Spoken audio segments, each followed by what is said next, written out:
नमस्कार, मी अनिल उपाध्ये. शिवसिद्ध बातमीपत्रात आपलं स्वागत आहे. पाहूया आजची बातमी आहे कोल्हापूरमधून.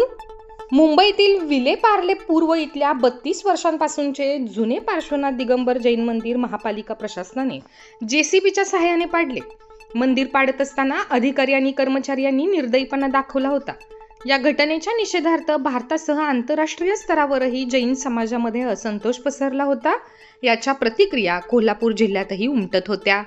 याबाबत दक्षिण भारत जैन सभा, कोल्हापूर जैन बोर्डिंगसह शहरातील सर्व जैन मंदिरांचे पदाधिकारी या घटनेच्या निषेधार्थ आक्रोश मोर्चा काढण्याचा निर्धार केला होता.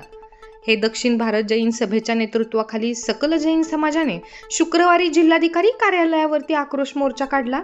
शासनाने अक्षय तृतीयेपर्यंत पाडलेले जैन मंदिर पुन्हा उभे करण्याची घोषणा करावी असा अल्टिमेटम यावेळी समाजाने दिला. विलेपार्ले पूर्व मुंबईतील जैन मंदिर उद्ध्वस्त करणाऱ्या महापालिकेच्या अधिकाऱ्यांचे तातडीने निलंबन करा. जैन मंदिराचे त्याच जागेवरती पुनर्निर्माण करण्याचा आदेश मुंबई महापालिका आणि नगरविकास खात्याला देण्यात यावा. सर्व जैन तीर्थक्षेत्रे, जैन मंदिरे, साधू साध्वी, श्रावक श्राविका यांचे संरक्षण करा. त्यांच्याशी संबंधित समस्यांचे निराकरण करावे. जैन धार्मिक अल्पसंख्याक शिक्षण संस्थांतील नोकर भरतीच्या अधिकारात शासन, विद्यापीठ अनुदान आयोग व विद्यापीठांचा बेकायदेशीर हस्तक्षेप थांबविण्याचा आदेश द्यावा. अशा मागण्या मोर्चाद्वारे करण्यात येत होत्या. लढेंगे और जितेंगे, मंदिर वही बनाएंगे, अधिकारी आणि कर्मचाऱ्यांना बडतर्फ करा. जैन समाजावरती अन्याय करणाऱ्यांचा धिक्कार असो. हा आवाज कोणाचा? लढवय्या क्षत्रियांचा. अल्पसंख्याकांवरील अन्याय बंद करा अशा घोषणांनी परिसर अगदी दणाणून गेला.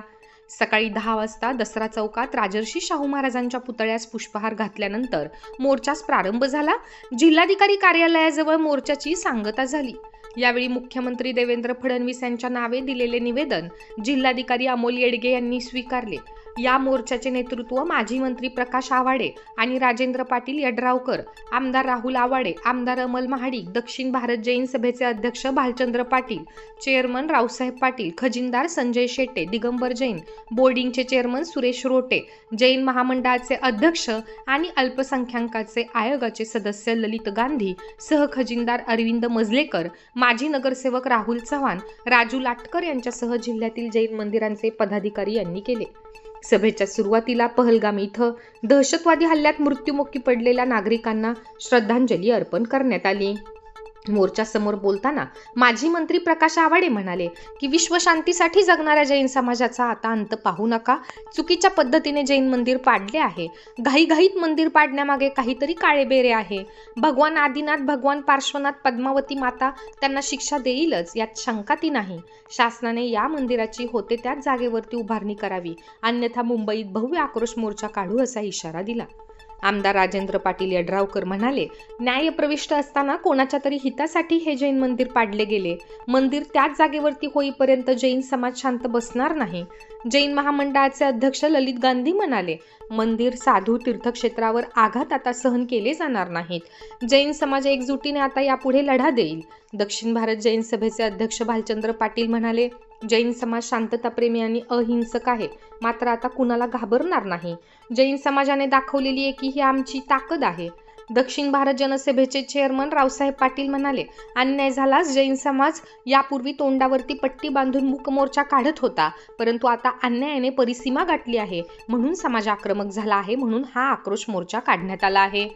यावेळी Mahavir Shette, Jaswant Shah, K G. Oswal, Dilip Shette, doctor Ajit Patil, Kantilal Sanghavi, Narendra Oswal, doctor Mahavir Mithari, Praful Chamakle, Mahavir Moog, Bharatesh सांगरुळकर, Sanatkumar अथने, Neminath Kapse, Rajendra जिरगे, महावीर गरगटे, राजू मिंच, अजित कारंडे, भरत वनकुंद्रे, अनिल पाटील, अतुल पाटणे, संजय दुग्गे, सुरेश मगदूम यांच्यासह मोर्चात दक्षिण भारत जैन सभा, दिगंबर जैन बोर्डिंग, मंगळवार पेठ, शाहूपुरी, नेमनाथ दिगंबर जैन मंदिर, शाहूपुरी शांतीनाथ श्वेतांबर जैन मंदिर, लक्ष्मीपुरी मुनिसवरत श्वेतांबर जैन मंदिर, गुजरीतील संभवनाथ श्वेतांबर जैन मंदिर, महावीर प्रतिष्ठान, रविवार पेठ चंद्रप्रभू दिगंबर जैन, रुईकर कॉलनी महावीर जैन मंदिर, गंगावेश पार्श्वनाथ मानस्तंभ जैन मंदिर, केसापूर पार्श्वनाथ दिगंबर जैन मंदिर, कद्रे गल्ली पार्श्वनाथ दिगंबर जैन मंदिर, कासार गल्लीतील चंद्रप्रभू जैन मंदिर, जैन महिला परिषद, वीर सेवा दल, जैन पदवीधर संघटना, जीतो,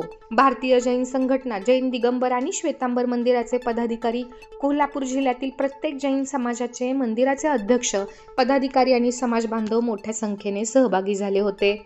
यामध्ये आपल्या देशातले, आपल्या राज्यातले जवळपास 28 पर्यटक काश्मीरला गेलेले, ते त्यात बळी ठरले. त्यांचा बळी घेतला गेला. निगरून अशा पद्धतीची हत्या त्यांची आतंकवाद्यांनी केली. त्याचा तीव्र शब्दामध्ये आम्ही सगळे निषेध करतोय. जैन समाज त्यांचा निषेध करतोय आणि त्यांचं खात्मा व्हायला पाहिजे. त्यांना अतिशय कडकमधलं कडक शासन व्हायला पाहिजे. अशा पद्धतीच्या तीव्र भावना देशवासियांच्या त्याच आमच्या यात. त्यांना सुट्टी देता कामा नये अशाच पद्धतीच्या भावना सगळ्यांच्या.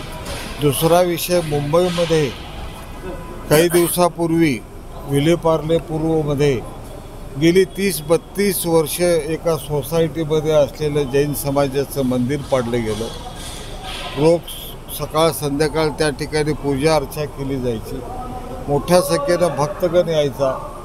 त्या मंदिराला उद्ध्वस्त करायचं काम काही अधिकाऱ्यांनी केलं. बुलडोझरनं ते मंदिर पाडलं. त्याचा आम्ही सगळेजण तीव्र शब्दामध्ये निषेध करायसाठी आज कलेक्टरांच्याकडे आलो होतो. त्यांना आम्ही तसं निवेदन दिलं आणि जे कोण जबाबदार अधिकारी ते मंदिर पाडण्यामध्ये होते त्यांना अतिशय कडक शासन व्हायला पाहिजे. त्यांचं निलंबन व्हायला पाहिजे. त्यांना कठोरातली कठोर शिक्षा व्हायला पाहिजे ही मागणी आमची आहे. त्याचबरोबरीनं त्याच ठिकाणी ते मंदिर उभं राहायला पाहिजे. भक्तजनाला ते खुलं व्हायला पाहिजे. ती निर्मिती शासनानं करून द्यायला पाहिजे ही आमची मागणी आहे. त्याचंही निवेदन आम्ही माननीय जिल्हाधिकाऱ्यांना देण्याच्यासाठी आम्ही सगळे मिळून आलो. ह्यात जैन समाजातले जेवढे म्हणून पंथ आहेत, घटक आहेत, ते सगळे एकत्रितपणानं या मागणीच्यासाठी आम्ही इथं आलो आहे आणि सगळ्यांनी मिळून आम्ही ते निवेदन माननीय जिल्हाधिकाऱ्यांच्याकडे दिले. त्यांनी ते योग्य ठिकाणी योग्य कार्यवाहीसाठी पाठवायचं आश्वासन दिले. आम्हाला विश्वास आहे आमच्या ज्या भावना आहेत त्या निश्चितपणानं कळवल्या जातील. त्यातली तीव्रता शासन समजावून घेईल आणि योग्य तो निर्णय घेऊन परत त्या ठिकाणी मंदिर निर्माण करेल हा विश्वास आहे.